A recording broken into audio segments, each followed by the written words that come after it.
Olá, internautas. Hoje recebemos a psicóloga Cláudia Lofrano, especialista em psicologia educacional, né? Atua também junto ao Conselho Tutelar em Mirassol, e a gente vai falar um pouquinho desse tema difícil, complicado que a gente vive hoje no Brasil, que é essa relação aluno, professor, sala de aula.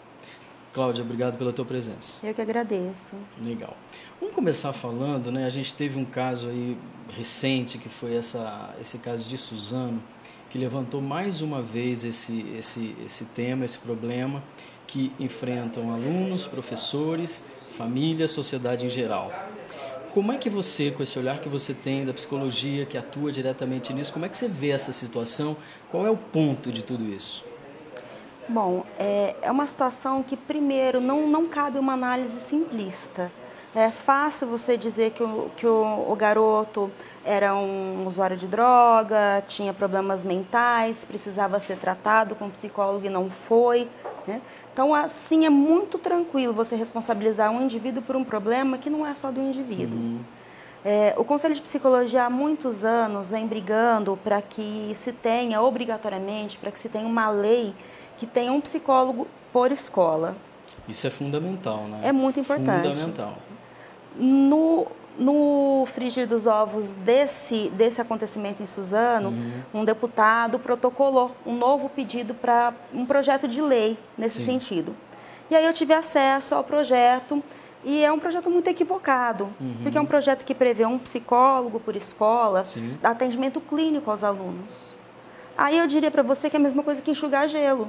É você atender uma demanda que não vai ter fim. Como é que seria o ideal, na sua visão, na visão do profissional de psicologia?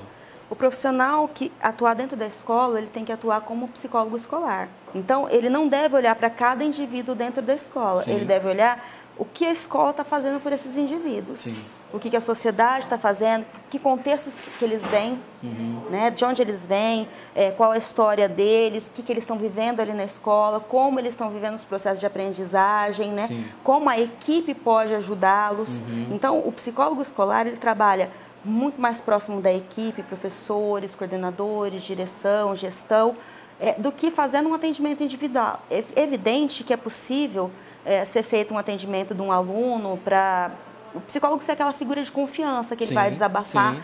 E no momento que o aluno precisar de atendimento, que o psicólogo identificar a necessidade de atendimento daquele aluno, ele deve encaminhar para um serviço fora e não atender dentro da escola. Entendi.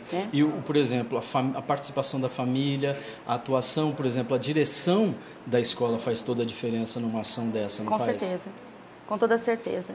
Muitas vezes os diretores são omissos, não são, Cláudia? Eu acho que diretores só não, eu acho que a escola como um todo, muitas vezes ela é omissa. É mais fácil para a escola usar um discurso de que a sociedade está muito complicada, que os alunos vêm de meios difíceis, eles já chegam agressivos, né?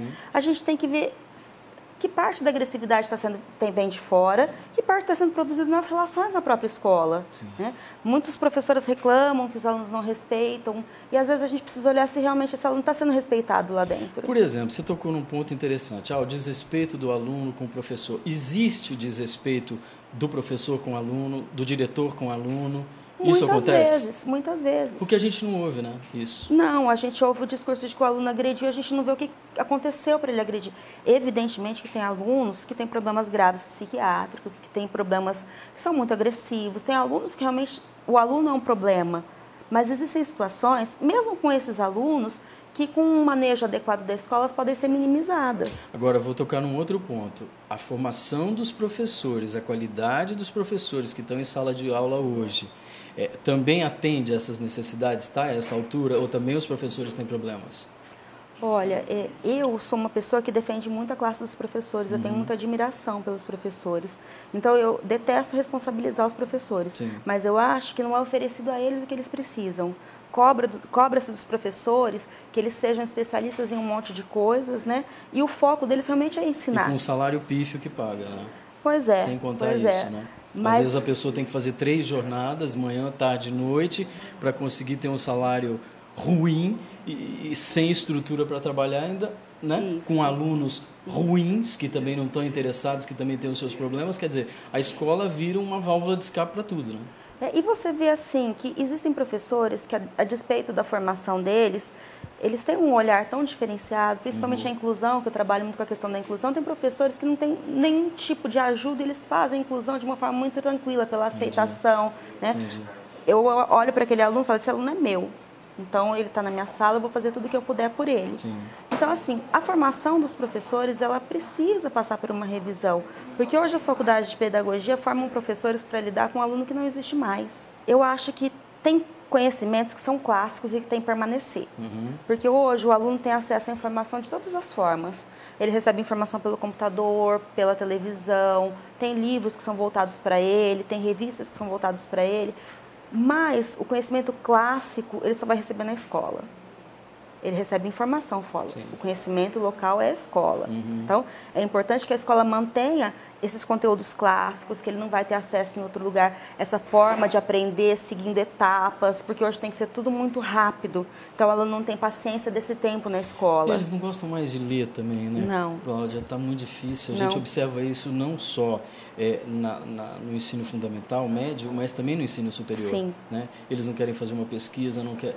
Está complicado. Copia e cola. Copia e cola, exatamente. É uma sociedade do copia e cola, inclusive. Cola, né? Quer dizer, não aprofunda em nada, né? Fica uma coisa superficial em tudo e vai ser cobrado lá na frente como profissional, né? Sim. Esse conhecimento. Então, a escola precisa se aprimorar no sentido de utilizar alguns instrumentos, né, que tragam um pouco essa tecnologia para perto do aluno para que sirva de motivação. Sim. Né? Sim. Mas sem deixar de apresentar os conteúdos clássicos de forma clássica, porque em algum lugar ele tem que ter essa oportunidade, Sim. porque ele não vai ter em outro lugar. Sim. Outro ponto importante, não podemos desassociar o resultado aluno, escola, professor, com o resultado sociedade, família. Né? A gente vive hoje uma sociedade em absoluta transformação, em absoluta evolução, não aqui, mas no mundo. Né? Isso tem gerado, por exemplo, pais distantes, pais ausentes, pais que ao invés de estarem com os filhos, trocam a presença por um tablet, um celular, enfim, qualquer coisa. Isso está diretamente ligado a isso que a gente está falando, né? Sim. A família precisa ser tratada nesse caso, né? Eu acho que a gente precisa aproveitar todos os espaços como esse que você está oferecendo aqui para alertar as famílias. As famílias e as crianças não convivem mais. Então, hoje não é só mais a questão da carga de trabalho. Começa com uma questão, antigamente as mães ficavam em casa, os pais trabalhavam, e hoje é evidente que isso não é mais possível, precisa dos dois trabalhando fora para dar conta das demandas.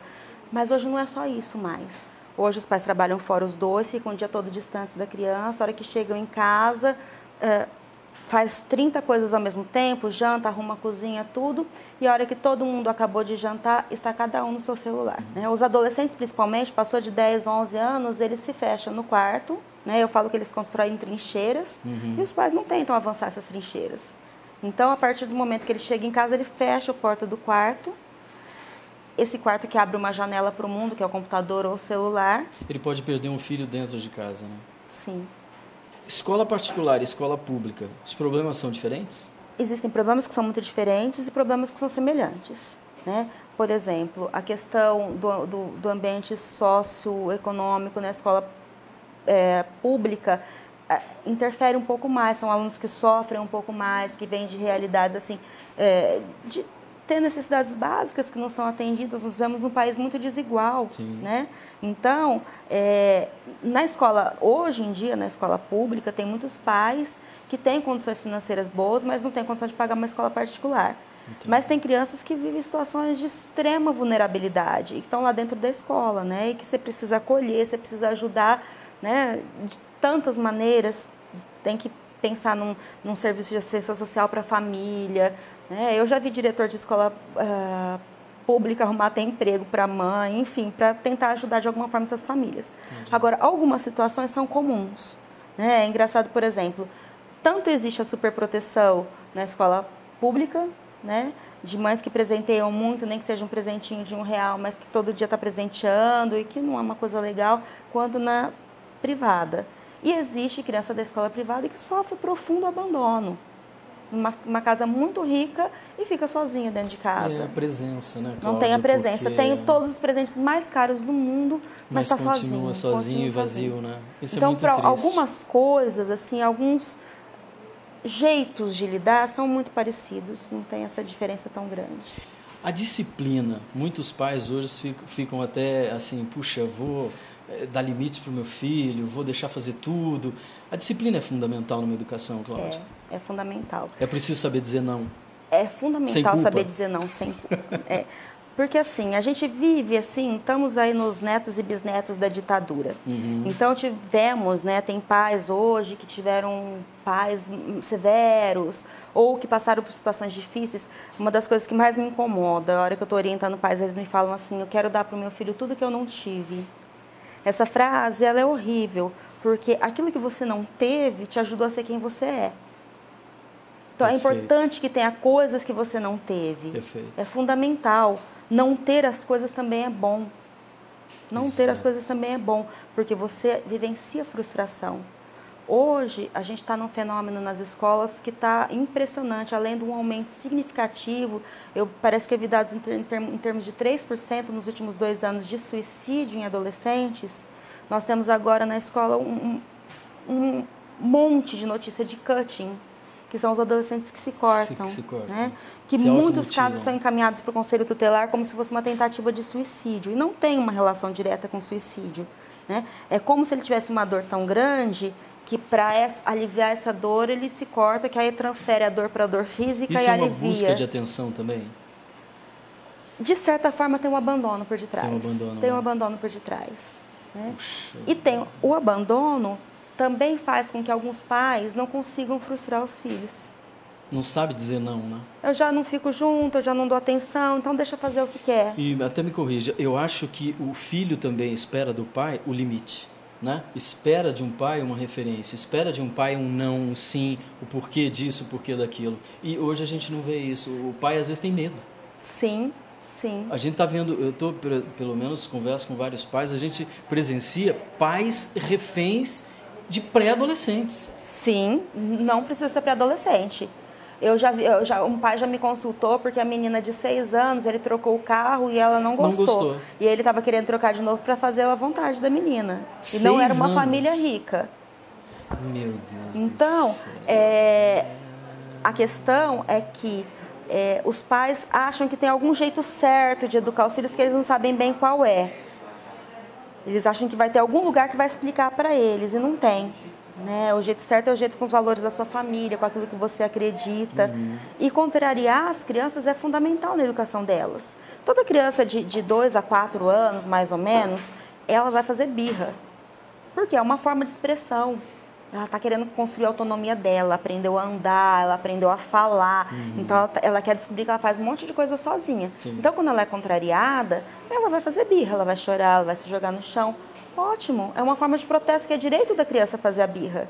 Só que os pais entendem que para cortar a birra tem que dar o que ela quer na mesma hora. Não é isso. Né? E aí essa birra ela vai persistir até 11, 12 anos, e aí em vez de ser birra vira agressão. Então, os pais precisam entender que o choro, a manha, é uma forma de protesto, é uma forma de sofrimento. Seu filho não está sofrendo porque você falou não para ele está chorando. Ele está protestando. É um direito dele protestar. Ok, tem que saber entender isso, né? Agora, não é porque ele está protestando que você vai fazer o que ele quer. Senão, toda vez que a gente vai na rua protestar contra alguma coisa, a gente era atendido. Não é assim que a vida funciona. Né? Mas é um direito protestar. Por exemplo, quando não se tem limites na adolescência, isso você leva também para o profissional. Por isso que muitos profissionais hoje transgridem a lei. Isso já vem vindo, né? As pessoas sem limites, sem regras. Você tem que entender que as regras na vida da criança é aquilo que vai... E a autoridade dos pais sobre a criança é aquilo que vai construir a possibilidade dela respeitar leis. Se ela não respeita regras enquanto criança e não tem nenhuma autoridade dentro da casa que faça ela respeitar, como é que você espera que essa criança cresça e seja um adulto que respeita as leis da sociedade ou outras autoridades? Isso vai levar para o trabalho e vai levar para tudo. Vai levar para tudo, né? Tanto que existe uma leva de adolescentes de classe média alta, adolescentes e jovens, entrando na criminalidade que não tem a ver com as questões de privação, de faltar as coisas. É uma forma de buscar o limite, né? Ninguém conseguiu. A escola, eles sempre buscam o limite, eles buscam em casa. Eles não encontram, eles vão buscar na escola, eles vão transgredir na escola. Hoje em dia, a escola, qual que é a arma da escola? É mandar um comunicado para os pais, mandar um aviso para os pais. Se os pais já não estão dando conta em casa, não vão dar de atender a demanda da escola. E aí ele vai procurar na sociedade alguém que pare. E a gente pega pais que vão buscar os filhos e param em fila dupla na frente da escola. Já está dando um péssimo exemplo ali, né? Eles param, tem uma placa escrito não estacionam, eles não estacionar na frente da escola, eles descem, param na placa, descem, vão tomar café. Então, os pais não seguem regras. A escola impõe regras, os pais vão lá brigar contra as regras da escola, na frente da criança. Então, como é que essa criança vai respeitar essa regra? Entende? Como é que vai respeitar um diretor, um supervisor, um professor, né, um inspetor? Enfim, ele está acima disso, né, na cabeça dele. Agora, né? Você entende o tamanho do trabalho do psicólogo escolar? Sim. Que é muito diferente de você montar Sim. um consultório e ficar atendendo criança atrás de criança. Sim. Você precisa analisar todos esses processos, fazer a escola entender, pensar numa forma de todo mundo se engajar, de todo mundo se juntar, dos pais estarem na escola, para tentar entender qual é o papel deles como pais, o que é do pai, o que é da escola, até onde vai o papel do pai, até onde vai o papel da escola. Né? Então, aí é um trabalho que ajuda todos, ajuda toda a população da escola, ajuda a população de entorno da escola. Vamos torcer para que isso evolua e para que seja um projeto que seja aprimorado, que seja revisto e que possa atender de fato a necessidade de alunos e servidores da educação, né, Cláudia? Sim, seria muito interessante para todos. Agora eu vou fugir um pouquinho desse tema e cada vez mais a gente está vendo que a sociedade está doente, é uma sociedade adoecida. A gente vê os consultórios de psicologia e psiquiatria lotados, já não tem horário. E esses profissionais também são humanos. Sim. Né? Eles também adoecem. Sim. Como é que é feita, você que é psicóloga, como é que o conselho cuida disso? Como é que dá assistência para esses profissionais que atendem a população? Então, o profissional, ele precisa fazer terapia. Isso é constante, é uma necessidade. É importante. Assim, não digo fazer ininterruptamente. Sim. Você faz umas... Eu, por exemplo, paro, hora que aperta... O conselho oferece isso aos professores? Não, o papel do conselho não é esse. Não é o conselho fiscaliza, normatiza e Sim. orienta. Então, não é papel nem oferecer, nem cobrar isso. Entendi. Né? Mas é altamente aconselhável que o psicólogo faça. Porque ele vai absorvendo tudo isso, ele vai sofrendo com o sofrimento do outro, porque ele tem empatia pelo outro. Né? É difícil você olhar, não, esse sofrimento é dele, eu não tenho nada com isso. Não, você se mobiliza, né? Você trabalha com situações, né? Eu já perdi sono de pensar em situações, isso acontece, a gente é humano. Já vivi situação com pacientes que eu atendia de não conseguir dormir à noite, de pensar, né? Até onde eu posso ajudar, até onde vai me ajuda, que mais eu posso, além do que eu estou fazendo, o que mais eu posso fazer? Né? Ou assim, estou me sentindo de mãos amarradas, porque não tem nada que eu possa fazer, é uma questão social. Eu imagino a dificuldade. Então, a gente precisa realmente se cuidar, se tratar com terapia, conversa, não com tanto remédio, como as pessoas tomam, né? Porque hoje em dia o remédio é a salvação para tudo. Terapia demora. Não acredito em pacote milagroso que não resolve. A terapia é um processo interno, que cada um tem o seu tempo e não vai resolver de um dia para o outro. O remédio resolve na hora. Por exemplo, uma pessoa com uma depressão profunda que não está mais conseguindo levantar da cama para trabalhar, ela precisa ser medicada, senão ela não vai nem para terapia. Ela não tem força nem para terapia. Entendi. Uma pessoa que está com crise de ansiedade, que não consegue mais sair na rua, ela também precisa ser medicada. Mas não é todo mundo que está triste por perder um ente querido, que está depressivo e precisa de remédio. Talvez precise de um psicólogo para conversar, para desabafar, para ressignificar. É um papo, né? Às vezes é um papo, um abraço. Ressignificar a relação. Sim, entendeu? Sim. Mas hoje, qualquer tristeza é considerada depressão e tratada com medicamento. Inclusive por clínico geral, que não sabe nem qual é o melhor medicamento. Entendi. Todo mundo medica. O psicólogo, ele diz para o paciente, faça isso ou siga aquilo, ou ele dá caminhos? Não, o psicólogo, dentro da psicologia existem linhas. Então, cada linha trabalha de um jeito. Existem linhas que direcionam um pouco mais, Sim. linhas que direcionam um pouco menos. Né? Por exemplo, a psicanálise, ela direciona muito pouco, ela faz o indivíduo se ouvir. Ela faz ele se compreender. E tem linhas que aí é do profissional. É da linha que vai Mas, ser... assim, nenhuma direciona muito, né? Você faz quais são as possibilidades que você tem. Essa. Então, vamos ver... E sempre a decisão do paciente. Sim, sempre a decisão do paciente. Você está ali junto, vamos pensar junto, vamos refletir, estou aqui do teu lado. né? Mas a decisão é do paciente. Por isso, por exemplo, que às vezes eu recebo mães de adolescentes que querem que eu obrigue o adolescente para terapia. Não adianta terapia obrigado. Eu já vi terapia por ordem judicial. O sujeito chega lá, entra mudo, sai calado e fala assim, você faz o atestado que eu vim? É uma coisa que não funciona. Quer dizer, vai cumprir uma norma, mas sem efeito a terapia demanda nenhum. do paciente. É o que ele traz para o psicólogo. O psicólogo não faz a terapia, quem faz é o paciente. O psicólogo, ele está apto a atender a partir do momento que ele sai da faculdade? Sim. Sim? Sim. Ele pode abrir? A partir do momento que ele recebe a carteira profissional, o registro profissional pelo Conselho de Psicologia. Ele já está pronto a atender. Isso. Quem fiscaliza a atuação? Eu tenho que denunciar isso ao Conselho ou a fiscalização vem a partir de uma denúncia? Sim. Nunca do Conselho? Não. Não. Não. Sempre de uma denúncia? Sempre de uma denúncia. É importante que você que está nos assistindo saiba que a terapia não é só para uma pessoa que está precisando, vou fazer... Ainda tem gente que tem essa mentalidade, puxa, eu vou fazer terapia para maluco, é para não sei o quê. Terapia é um negócio saudável. Às vezes você só precisa de alguém que te ouça sem te julgar, que esse é o papel do psicólogo, ouvir sem julgar. Às vezes você está vivendo conflitos assim, e aí o brasileiro gosta de um palpite, né? Faz isso, faz aquilo, é tia, é vó, e você tá... E às vezes é importante alguém que te ouça sem te julgar, porque aí você consegue se ouvir melhor, sem julgamento. Né? Então você fala, a pessoa não vai te julgar, vai respeitar tudo que você está dizendo, e aí você consegue se ouvir. Quem é que precisa de psicólogo? Quem está sofrendo, qualquer que seja o motivo. Entendi. Qualquer que seja o motivo. Eu perdi emprego, o que o psicólogo vai me ajudar nisso? Você se colocar no seu lugar, pensar o que você quer, pensar nos seus rumos, né? Mas eu perdi emprego, como é que eu vou pagar? Tem serviço público de atendimento, as universidades, tem clínica escola que atende com qualidade. Bacana. Cláudia, eu quero te agradecer muito, de repente, se quiser deixar uma mensagem aí para o pessoal da BR, com relação à psicologia, com relação à escola, fica à vontade. Eu acho assim, em relação aos psicólogos, é importante que se procure sempre que sinta necessidade. E que o psicólogo se veja também como alguém que está num contexto social. A faculdade mostra muito o indivíduo para a gente.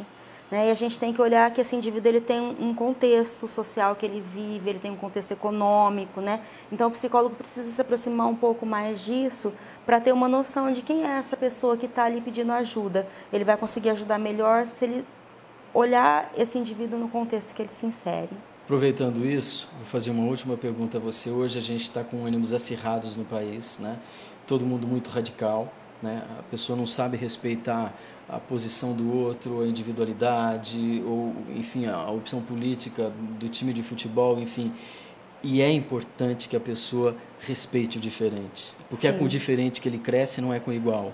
Né? Então, quando ele nega o diferente, ele nega a evolução. Então, Sim. É importante a gente falar, nesse momento que a gente vive, que é preciso respeitar as diferenças, saber ouvir o outro. Que é o princípio de tudo, né? Porque todos somos diferentes. Né? O princípio da inclusão escolar é isso, é você respeitar a diversidade. A diversidade é rica, você aprende na diversidade.